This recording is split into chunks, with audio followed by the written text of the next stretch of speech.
നമസ്കാരം. പ്രധാന വാർത്തകളുമായി ഷാജി കടക്കൽ. ഇന്ന് ഒക്ടോബർ 7 തിങ്കൾ 2024. വാർത്തകളിലേക്ക്. ADGP MR അജിത് കുമാറിന് ഒടുവിൽ സ്ഥാനചലനം. MR അജിത് കുമാറിനെ ക്രമസമാധാന ചുമതലയിൽ നിന്ന് നീക്കിക്കൊണ്ടുള്ള ഉത്തരവിൽ മുഖ്യമന്ത്രി ഒപ്പുവെച്ചു. എന്നാൽ പോലീസ് ബറ്റാലിയന്റെ ചുമതല തുടരും. ADGP MR അജിത് കുമാറിനെ ക്രമസമാധാന ചുമതലയിൽ നിന്ന് സായുധ പോലീസ് സേനയിലേക്ക് ആണ് മാറ്റിയെന്നാണ് സർക്കാർ വാർത്താക്കുറിപ്പ്. ഇന്റലിജൻസ് ADGP മനോജ് എബ്രഹാമിനെ ക്രമസമാധാന ചുമതലയുള്ള ADGP ആയി മാറ്റി നിയമിച്ചു. ADGP MR അജിത് കുമാറിനെ ക്രമസമാധാന ചുമതലയിൽ നിന്ന് മാറ്റിയ നടപടിയിൽ CPIയുടെ ആവശ്യം നിറവേറ്റപ്പെട്ടിരിക്കുന്നു എന്ന പ്രതികരണവുമായി CPI സംസ്ഥാന സെക്രട്ടറി ബിനോയ് വിശ്വം.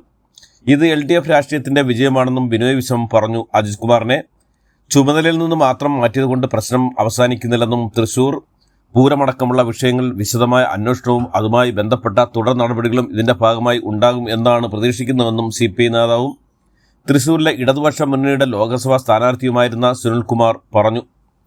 MR അജിത് കുമാറിനെ ക്രമസമാധാന ചുമതലയിൽ നിന്ന് മാറ്റിയത് വെറും പ്രഹസനമാണെന്നും നടപടിയിൽ തൃപ്തിയില്ലെന്നും ഇന്ന് നിയമസഭയിൽ കാണാമെന്നും പ്രതിപക്ഷ നേതാവ് VD സതീശൻ. നിയമസഭാ സമ്മേളനം ചേരാനിരിക്കെ പ്രതിപക്ഷത്തെ പേടിച്ചാണ് ഇത്തരമൊരു നടപടിയെടുക്കാത്തതെന്നും ഇത് കണ്ണിൽ പൊടിയിടാനുള്ള തന്ത്രമാണെന്നും ഏത് കാര്യത്തിലാണ് ഇപ്പോഴത്തെ നടപടി എന്നറിയണമെന്നും സതീശൻ പറഞ്ഞു. ഇതിനെ ശിക്ഷാ നടപടി എന്ന് വിളിച്ചാൽ നാണക്കേടാണെന്നും ADGPക്കെതിരായ നടപടി മുഖ്യമന്ത്രിയുടെ രക്ഷാപ്രവർത്തനമെന്നും KPCC പ്രസിഡന്റ് K സുധാകരൻ. മുന്നണിക്കകത്ത് നിന്ന് പ്രതിപക്ഷത്തു നിന്നും ജനങ്ങളിൽ നിന്നും കനത്ത സമ്മർദ്ദം വന്നപ്പോൾ വേറെ വഴിയില്ലാതെ സ്വന്തം തടി രക്ഷിക്കാനാണ് മുഖ്യമന്ത്രി ADGP അജിത് കുമാറിനെ ക്രമസമാധാന പരിപാലന ചുമതലയിൽ നിന്ന് മാറ്റിയതെന്ന് കോൺഗ്രസ് പ്രവർത്തക സമിതി അംഗം രമേശ് ചെന്നിത്തല. അജിത് കുമാറിന്റെ തലയിൽ നിന്ന് ആ തൊപ്പി ഊരിക്കൂ എന്ന് പറഞ്ഞവന്റെ പേര് അൻവറാണെന്ന് CMA എന്ന് ഫേസ്ബുക്ക് പേജിൽ പോസ്റ്റ് ഇട്ടുകൊണ്ടാണ് ADGP അജിത് കുമാറിനെ ക്രമസമാധാന ചുമതലയിൽ നിന്ന് മാറ്റിക്കൊണ്ടുള്ള സർക്കാർ നടപടിയിൽ നിലമ്പൂർ MLA PV അൻവർ പ്രതികരിച്ചത്. മഞ്ചേരിയിൽ ശക്തി തെളിയിച്ച് രാഷ്ട്രീയ പാർട്ടിക്ക് പകരം സാമൂഹിക കൂട്ടായ്മ പ്രഖ്യാപിച്ചു Nilambur MLA PV Anwar. Democratic movement of Kerala എന്ന പേരിലാണ് കൂട്ടായ്മ. നയപരിപാടികൾ മഞ്ചേരിയിലെ പൊതുസമ്മേളനത്തിൽ അവതരിപ്പിച്ചു. യോഗത്തിൽ പങ്കെടുക്കാനും അൻവറിന്റെ വാക്കുകൾ കേൾക്കാനും ആയിരക്കണക്കിന് ആളുകളാണ് മഞ്ചേരിയിൽ എത്തിയത്.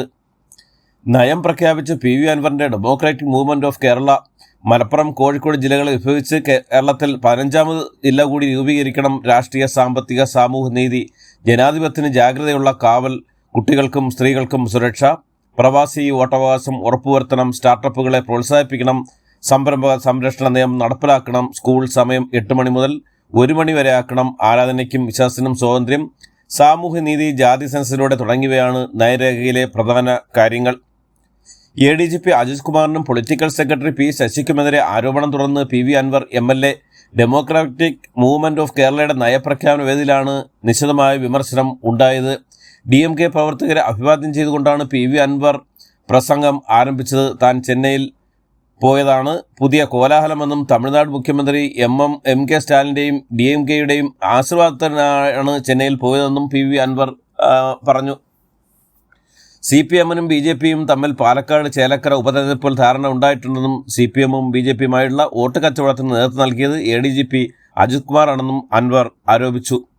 കരിപ്പൂർ വിമാനത്താവളം കേന്ദ്രീകരിച്ച് നടക്കുന്ന സ്വർണ്ണക്കടത്തിൽ പിടികൂടപ്പെടുന്നവരിൽ മഹാഭൂരിപക്ഷവും മുസ്ലിം സമുദായത്തിൽ പെട്ടവരാണെന്ന് ആവർത്തിച്ച് KT ജലീൽ MLA. സ്വർണ്ണക്കടത്തിൽ പങ്കാളികളാകുന്ന മുസ്ലിങ്ങളിൽ നല്ലൊരു ശതമാനവും വിശ്വസിക്കുന്ന ഇതൊന്നും മതവിരുദ്ധമല്ല എന്നാണെന്നും സ്വർണ്ണക്കടത്ത് മതവിരുദ്ധമാണെന്ന് പറയാൻ ഖാളിമാർ തയ്യാറാവണമെന്നും ജലീൽ തന്റെ ഫേസ്ബുക്ക് പേജിൽ കുറിച്ചു.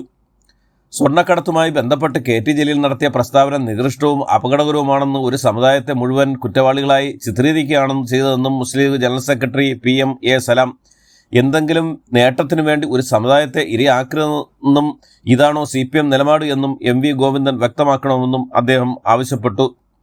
സ്വർണം കടത്തുന്നത് ഒരു സമുദായമാണെന്ന് KT ജലീൽ MLA പറഞ്ഞിട്ടുള്ള അദ്ദേഹത്തിന്റെ പൊതുജീവിതത്തിലെ ഏറ്റവും മോശപ്പെട്ട കാര്യമാണെന്ന് PV അൻവർ MLA പറഞ്ഞു.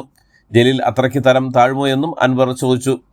KT ജലീൽ MLAയുടെ മലപ്പുറം പരാമർശത്തിൽ വിമർശനവുമായി Wandoor MLA AP Anilkumar.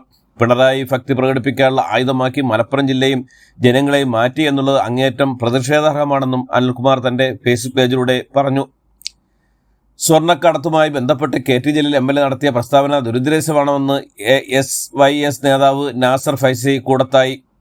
KT Jaleel MLAയുടെ മുസ്ലിം വിരുദ്ധ പ്രസ്താവന വിദ്വേഷമുണ്ടാക്കുന്നതാണെന്ന് യൂത്ത് കോൺഗ്രസ് സംസ്ഥാന സെക്രട്ടറി PK ഫിറോസ്. തൻ്റെ വാക്കുകൾ വളച്ചൊടിച്ചുവെന്ന് MLA KT ജലീൽ വളരെ സദുപദേശമായി താൻ നടത്തിയ പ്രസ്താവനയെ വളരെ വികൃതമായിട്ടാണ് PM-A സലാം പറഞ്ഞത്. താൻ മലപ്പുറം വിരുദ്ധത പറഞ്ഞുവെന്ന് നിലയിൽ വരുത്തി തീർത്തുവെന്നും ഇതിനെ ചൊല്ലി സൈബർ ഇടങ്ങളിൽ വലിയ വിമർശനങ്ങളുണ്ടായിരുന്നുവെന്നും KT ജലീൽ വാർത്താസമ്മേളനത്തിൽ പറഞ്ഞു. സ്വർണ്ണക്കടത്തുമായി ബന്ധപ്പെട്ട് മുസ്ലിം ലീഗ് നേതൃത്വത്തിനെതിരെ ഗുരുതര ആരോപണമായി DYFI സംസ്ഥാന പ്രസിഡന്റ് PV അൻവറിനെ പാർട്ടിയിലോ മുന്നിലോ എടുക്കില്ലെന്ന നിലപാടിൽ DMK നേതൃത്വമെന്ന് റിപ്പോർട്ടുകൾ. കേരളത്തിലെ LDF പാർലമെന്റ് പാർട്ടിയിൽ നിന്ന് പുറത്താക്കിയ ആളെ എടുക്കുന്നത് മുന്നണി മര്യാദയ്ക്ക് വിരുദ്ധമെന്ന് DMK വക്താവ് പ്രതികരിച്ചു. നിലമ്പൂർ MLA PV അൻവറിനെ DMKയിൽ എടുക്കാൻ സാധ്യതയില്ലെന്ന് DMK വക്താവ് TKS ഇളങ്കോവന്റെ പ്രസ്താവനയോട് പ്രതികരിച്ച അൻവറിന്റെ സഹപ്രവർത്തകൻ EA സുഗു, ഇളങ്കോവനല്ല DMKയുടെ അവസാന വാക്കെന്നും സുഗു പറഞ്ഞു. PV അൻവറിനെതിരെ മുഖ്യമന്ത്രി പിണറായി വിജയന്റെ press secretary PM Manoj party വേറെ ലെവലാണെന്നും അൻവർ തരത്തിൽ പോയി കളിക്കണമെന്നും അദ്ദേഹത്തിന്റെ ഫേസ്ബുക്ക് കുറിപ്പ് MV രാഘവന് സാധ്യമല്ലാത്ത പുതിയ കാലത്ത് സാധ്യമാകുമെന്ന് ആർക്കും സ്വപ്നം കാണാമെന്നും എന്നാൽ ഇത് വേറെ പാർട്ടിയാണെന്നും PM മനോജ് ഫേസ്ബുക്കിൽ കുറിച്ചു. പ്രവാസി മലയാളികൾക്ക് പുതിയ ലൈസൻസ് എടുക്കുന്നതിനും കാലാവധി കഴിഞ്ഞ ലൈസൻസുകൾ പുതുക്കുന്നതിനും ഒരു ദിവസം 5 സ്ലോട്ടുകൾ നീക്കിവെച്ചിട്ടുണ്ടെന്ന് ഗതാഗത മന്ത്രി KB ഗണേഷ് കുമാർ. ഇത് അനുവദിക്കാൻ ഏതെങ്കിലും ഉദ്യോഗസ്ഥൻ മടിച്ചാൽ തന്റെ ഓഫീസിൽ പരാതിപ്പെടാമെന്നും ഉടൻ നടപടി ഉണ്ടാകുമെന്നും അദ്ദേഹം ഫേസ്ബുക്കിലൂടെ അറിയിച്ചു. ശബരിമല ദർശനത്തിനായി ബുക്കിംഗ് നടത്താതെ തീർത്ഥാടകർ എത്തിയാൽ അത് പരിശോധിക്കുമെന്ന് ദേവസ്വം മന്ത്രി VN വാസവൻ. നിലയ്ക്കലിലും എരുമേലിയിലും കൂടുതൽ പാർക്കിംഗ് സൗകര്യം ഏർപ്പെടുത്തുമെന്നും അദ്ദേഹം പറഞ്ഞു. ശബരിമലയിലെത്തുന്ന ഭക്തരുടെ ആധികാരികമായ രേഖ ആവശ്യമാണെന്നും അതിന് ഓൺലൈൻ ബുക്കിംഗ് ആണ് ഉചിതമെന്നും ദേവസ്വം പ്രസിഡന്റ് PS പ്രശാന്ത്. തിരുപ്പതിയിൽ ഫലപ്രദമായി നടക്കുന്ന ഓൺലൈൻ ബുക്കിംഗിൽ പരാതികളില്ലാതെ സാഹചര്യത്തിൽ ശബരിമലയിൽ മാത്രം എന്താണ് തർക്കമെന്നും അദ്ദേഹം ചോദിച്ചു. ശബരിമല ക്ഷേത്രത്തിലേക്ക് ഭക്തരെ പ്രവേശിപ്പിക്കുന്ന പൂർണ്ണമായി ഓൺലൈനാക്കുന്നതിന് പകരം 10% പേരെ സ്പോട്ട് എൻട്രി വഴി കടത്തിവിടണമെന്ന് BJP സംസ്ഥാന പ്രസിഡന്റ് K സുരേന്ദ്രൻ. മട്ടന്നൂരിൽ ദേശാഭിമാനി ലേഖനയും CPM ലോക്കൽ കമ്മിറ്റി ഓഫീസ് സെക്രട്ടറിയും പോലീസ് മർദ്ദിച്ചെന്ന് പരാതി. സാഹിത്യകാരൻ MT വാസുദേവൻ നായരുടെ കോഴിക്കോട് നടക്കാവ് കൊട്ടാരം റോഡിലെ വീട്ടിൽ നടന്ന മോഷണത്തിൽ ജോലിക്കാരി അടക്കം അറസ്റ്റായതിന് പിന്നാലെ കൂടുതൽ വിവരങ്ങൾ പുറത്ത്. പ്രതികൾ കഴിഞ്ഞ 4 വർഷം വീട്ടിൽ നിന്ന് ആഭരണങ്ങൾ കവർന്നിരുന്നുവെന്നാണ് കണ്ടെത്തൽ. വീട്ടിന്റെ പൂട്ട് പൊട്ടിക്കുകയോ അലമാരയുടെ പൂട്ട് പൊട്ടിക്കുകയോ ചെയ്തിട്ടില്ല. ഇതാണ് വീട്ടുകാരിൽ സംശയം ജനിപ്പിച്ചതെന്നും പോലീസ് അറിയിച്ചു. ADGP MR അജിത്കുമാറിന്റെ കുടുംബക്ഷേത്രത്തിൽ നിന്ന് തിരുവാഭരണങ്ങൾ കവർന്ന കേസിൽ പിടിയിലായ ക്ഷേത്ര പൂജാരിയുമായി പോലീസ് തെളിവെടുപ്പ് നടത്തി. വ്യവസായിയുടെ സ്വകാര്യ ഫോട്ടോകൾ ഉപയോഗിച്ച് വധഭീഷണി മുഴക്കിയും 10 ലക്ഷം രൂപ തട്ടിയെടുത്ത സംഭവത്തിൽ കുപ്രസിദ്ധ കുറ്റവാളി കാക്ക രഞ്ജിത്ത് ഉൾപ്പെടെ 3 പേരെ പോലീസ് പിടികൂടി. PSC ചോദ്യപേപ്പർ തലേദിവസം വെബ്സൈറ്റിൽ എന്ന വാർത്ത വസ്തുതാവിരുദ്ധമാണെന്ന് പബ്ലിക് സർവീസ് കമ്മീഷൻ. കാസർഗോഡ് ബേഡുടുക്ക വാവടക്കം പാലത്തിനടുത്തുള്ള ചരക്കടയിൽ ഇരിക്കുകയായിരുന്ന 5 പേർക്ക് ഇടിമിന്നേറ്റു, പരിക്കേറ്റു. റഷ്യയിലെ കിനാബ്രാവോ അന്തർദേശീയ ചലച്ചിത്രമേളയിൽ തിളങ്ങി മഞ്ഞുമൽ ബോയ്സ് മികച്ച സംഗീതത്തിലുള്ള പുരസ്കാര ചിത്രം സ്വന്തമാക്കി. ബെസ്റ്റ് ഫിലിം മ്യൂസിക് വിഭാഗത്തിൽ സുഷിൻ ശ്യാമിനാണ് പുരസ്കാരം. അവാർഡ് ചിത്രത്തിന്റെ സംവിധായകൻ ചിദംബരം ഏറ്റുവാങ്ങി. മലയാളി വൈദികനെ കർദിനാൾ പദവിയിലേക്ക് പ്രഖ്യാപിച്ച ഫ്രാൻസിസ് മാർപ്പാപ്പ. സീറോ മലബാർ സഭ ചങ്ങനാശ്ശേരി രൂപതാംഗമായ മോൺസിഞ്ചോർ ജോർജ് ഖുവാക്കാണിയാണ് കർദിനാളായി വത്തിക്കാനിൽ നടന്ന ചടങ്ങിൽ ഫ്രാൻസിസ് മാർപ്പാപ്പ പ്രഖ്യാപിച്ചത്.